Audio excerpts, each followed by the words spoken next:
Okey, teropong. Yang tepat. Ha. Tak apa, tak sini. Ini saja. Macam kita diri. Macam kita diri, kan? Ha, okey, lepas tu iktidal. Sambil Allah, sambil Allah. Ya. Ya. Tengok sambil Allah dia tak ambil. Okey. Sujud macam mana? Sujud salam macam dia, sujud pegang betul. Pegang. Pegang. Itu syarat dia. Jelas ya? Pegang lutut, lepas tu duduk antara dua sujud, lepas tu sujud semula.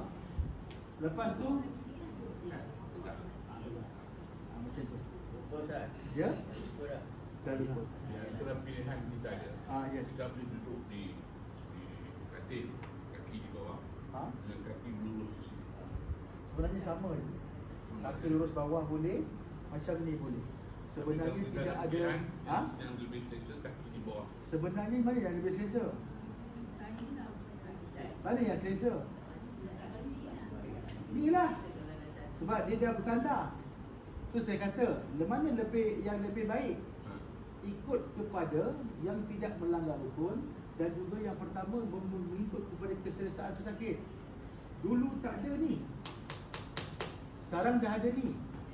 Apa beza di antara letak kaki ke atas dengan letak kaki bawah? Sama je. Sama je keadaannya kan? Sama. Kalau letak kat bawah pun dia boleh sujud kat bawah. Tak boleh. Tetap tempat yang sujud dia sama. Baik duduk macam ni.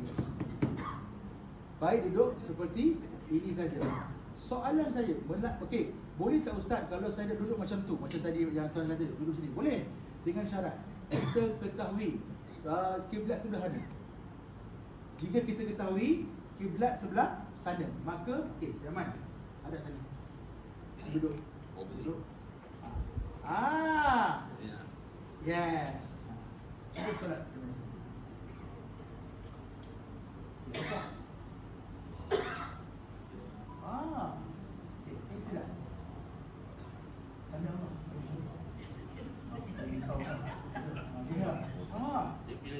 Tengok ya. Rubah tempat walaupun sihat pun dah lupa. Jadi anak isteri hadap. Tu baru betul confirm. Macam tu. Sesiapa yang ada anak ataupun ada isteri, ada suami yang tak sakit tapi dia tak bimbing, sibuk dengan phone dekat tingkap, sibuk dengan WhatsApp, hukum dia haram. Jika ayah dia tidak sah solat, selama mana ayah dia tidak qada, dia kena tanggung dosa solat ayah dia.